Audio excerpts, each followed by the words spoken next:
June 23 ngayon, 2024, araw ng linggo. Mag-interpret na naman tayo ng mga talata sa Biblia.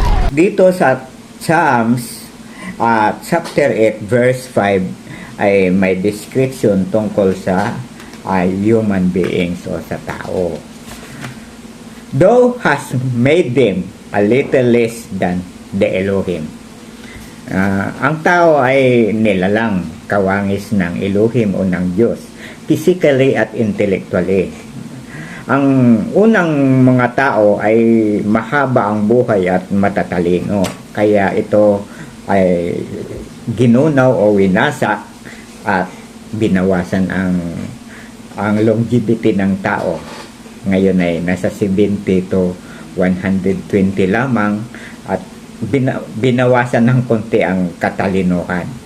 Imagine niyo kung nabuhay ng matagal, halimbawa mga 800 years sina ang mga ating mga scientists o great na Pythagoras, sina o si Steve Jobs.